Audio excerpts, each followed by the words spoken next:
नमस्कार दोस्तों, मैं डॉक्टर स्वप्निल सागर जैन निरामय होम्योपैथी के अपने इस YouTube चैनल पर आप सभी का बहुत बहुत स्वागत करता हूं। दोस्तों, कोई भी व्यक्ति जब शादी करता है तो उसके मन में एक सपना होता है कि उसकी भी एक प्यारी सी बेटी हो या उसका एक प्यारा सा बेटा हो। इसके लिए वो बहुत ट्राई करता है, लेकिन कई बार ऐसी कंडीशन देखने में आती है कि उसकी जो वाइफ होती है वो प्रेग्नेंट नहीं हो पाती है। अब वाइफ की प्रेगनेंसी ना हो पाने के कारण बहुत सारे हो सकते हैं, जैसे कि पुरुषों में होने वाली कोई कमी भी हो सकती है और महिलाओं में होने वाली कोई कमी भी हो सकती है। यदि कोई व्यक्ति लगातार 1 वर्ष तक प्रयास करे और उसको प्रेगनेंसी में सफलता हासिल ना हो, तब इस कंडीशन को इनफर्टिलिटी या फिर बांझपन कहा जाता है। अब महिलाओं में बांझपन होने के बहुत सारे कारण होते हैं, जैसे कि पीसीओडी यानी कि पॉलीसिस्टिक ओवेरियन डिसीज या फिर पॉलीसिस्टिक ओवरी सिंड्रोम, या पीसीओएस या पीसीओडी दोनों इसे कहे जाते हैं।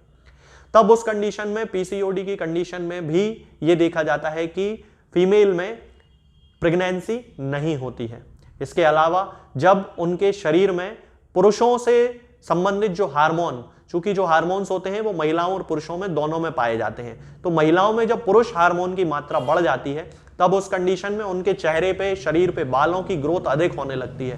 उन महिलाओं में भी इनफर्टिलिटी या बांझपन की समस्या देखी जाती है। इसके साथ में जिन महिलाओं में अनियमित मासिक धर्म की शिकायत होती है, या तो कभी उनकी ब्लीडिंग बहुत ज्यादा हो जाती है और या फिर उनकी जो ब्लीडिंग होती है वो 1 या 2 दिन के लिए रहती है, उन महिलाओं में भी बांझपन की समस्या देखी जाती है। अब आजकल के ज़माने में बांझपन की समस्या को दूर करने के लिए बहुत सारे एलोपैथिक ट्रीटमेंट्स अवेलेबल हो गए हैं, जिनमें कि ज़्यादातर के बहुत ज़्यादा ही साइड इफ़ेक्ट्स होते हैं। IVF जैसी टेक्निक्स बहुत ज़्यादा महंगी हैं और हर व्यक्ति की पहुंच के बाहर है। तब इस कंडीशन में होम्योपैथी की जो दवाएं होती हैं वो उनकी बहुत ज़्यादा मदद करती हैं। उनकी जो अंदरूनी समस्याएं हैं महिलाओं की, उन्हें पूरी तरह ठीक कर देती हैं और प्रेगनेंसी में भी सफलता हासिल हो जाती है। सामान्यतः इसके लिए एक प्रोटोकॉल का यूज किया जाता है होम्योपैथी में, जिसको लगभग 3 महीने तक उपयोग में करना होता है। इस प्रोटोकॉल में आपको 3 मेडिसिन लेकर आना है दोस्तों। पहली जो दवा होती है वो होती है Calcarea carb. Homeopathic medicinal system में ये बहुत अच्छी मेडिसिन मानी जाती है, खास तौर से उन केसेस में जहां की महिलाओं में पीसीओडी या पीसीओएस की शिकायत है और उनका वजन बहुत ज्यादा बढ़ रहा है और उनका जो ओव्यूलेशन है, यानी कि उनकी ओवरी से जब अंडाणु निकलता है उसकी मात्रा भी बहुत कम है या उससे संबंधित उन्हें कोई बीमारी है।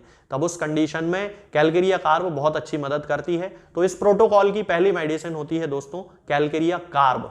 ये हमें 30 पोटेंसी में लेकर आना है। इसकी दूसरी मेडिसिन होती है दोस्तों सीपिया। होम्योपैथी में महिलाओं के मासिक धर्म से संबंधित लगभग सभी समस्याओं में सीपिया का यूज बहुत ज्यादा किया जाता है। इस प्रोटोकॉल में हमें सीपिया 200 पोटेंसी में लेकर आना है। और इस प्रोटोकॉल की तीसरी मेडिसिन होती है दोस्तों ऑरम म्यूरियाटिकम नेट्रोनेटम। इसका नाम जरूर बहुत बड़ा है, लेकिन बहुत ही अच्छी मेडिसिन होती है और गर्भाशय, ओवरी, फैलोपियन ट्यूब, इन तीनों से संबंधित बीमारियों में यह मेडिसिन बहुत ही अच्छा काम करती है।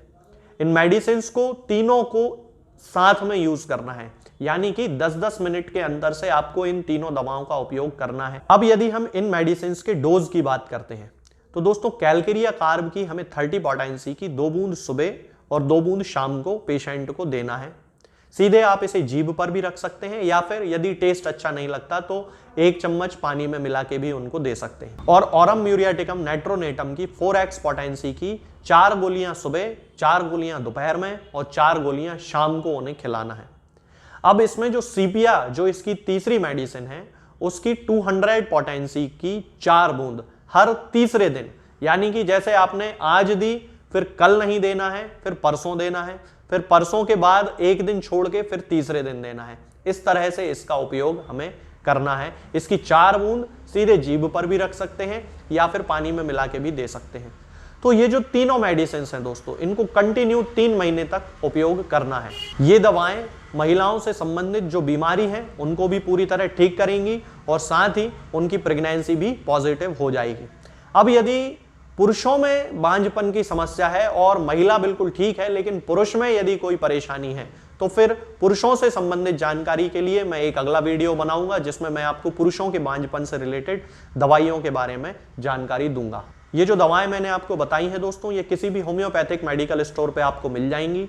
आप SBL, WSI या रैगबैग तीनों में से किसी भी कंपनी की ये दवाएं उपयोग में ले सकते हैं। आज के इस वीडियो में दोस्तों फिलहाल इतना ही।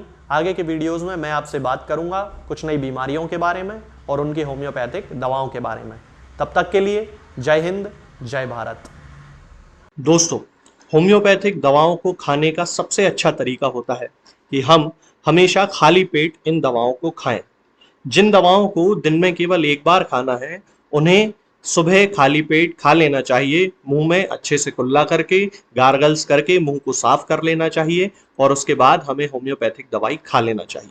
जिन दवाओं को दिन में 2 बार या 3 बार या 4 बार खाना होता है, उन दवाओं को खाली पेट खाने का मतलब होता है कि हम उन दवाओं को खाने के लगभग आधे घंटे पहले या फिर 2 से ढाई घंटे बाद ही खाएं। और उस स्थिति में भी हमारे मुंह में किसी भी वस्तु का, किसी भी चीज का स्वाद नहीं होना चाहिए, ना ही हमारे मुंह में किसी भी चीज की गंध होना चाहिए, जिससे कि ये होम्योपैथिक दवाएं हमारे शरीर पर बहुत अच्छे तरीके से काम कर सकती हैं। तो हमें हमेशा ये ध्यान रखना है कि जब भी हम होम्योपैथिक दवा खाएं, हमेशा खाली पेट खाएं और हमारे मुंह में किसी भी चीज का स्वाद या किसी भी चीज की स्मेल ना हो। अब बहुत सारे लोग ये सोचते हैं कि हम कच्चा प्याज खा सकते हैं या अदरक खा सकते हैं या हींग खा सकते हैं या इलायची खा सकते हैं या नहीं। बिल्कुल, आप इन चीजों का इस्तेमाल कर सकते हैं। होम्योपैथिक दवाओं को खाते समय आप इन सभी चीजों को बड़ी आसानी से खा सकते हैं। बस याद ये रखना है कि जब भी आप होम्योपैथिक दवा खाएं, इनमें से किसी भी वस्तु का, किसी भी चीज का स्वाद आपके मुंह में ना हो। यानी कि जब भी आप इन्हें खाएं तो इनके खाने से या तो आधे घंटे पहले होम्योपैथिक दवा खा लें या फिर इन्हें खाने के 2-2.5 घंटे बाद, जब कि आपने मुंह में अच्छे से कुल्ला कर लिया हो, अच्छे से गार्गल्स कर लिए हो, तब इन होम्योपैथिक दवाओं को खाएं। तो आपको हमेशा होम्योपैथी के सबसे अच्छे रिजल्ट देखने को मिलेंगे। लोग गलती यही कर देते हैं कि वो प्याज खाना छोड़ देते हैं, कच्चा प्याज, लहसुन, अदरक, हींग सब खाना छोड़ देते हैं, लेकिन फिर भी उनको मुंह में सफाई ना होने के कारण होम्योपैथिक दवाओं का अच्छा रिजल्ट देखने को नहीं मिलता है। ये होम्योपैथिक दवाएं आपको किसी भी ऑनलाइन फार्मेसी पर या आपके घर के नजदीक किसी भी होम्योपैथिक मेडिकल स्टोर पर बड़ी ही आसानी से उपलब्ध हो जाएंगी। ये दवाएं हर होम्योपैथिक फार्मेसी पे उपलब्ध होती हैं, हर ऑनलाइन फार्मेसी पर उपलब्ध होती हैं, इसलिए आप वहां से इन दवाओं को प्राप्त कर सकते हैं। निरामय होम्योपैथी क्लिनिक से ना ही किसी मरीज को कोई दवा बेची जाती है और ना ही कोई दवा भेजी जाती है। इसलिए अपने नजदीकी होम्योपैथिक मेडिकल स्टोर या ऑनलाइन फार्मेसी से ही इन दवाओं को प्राप्त करें।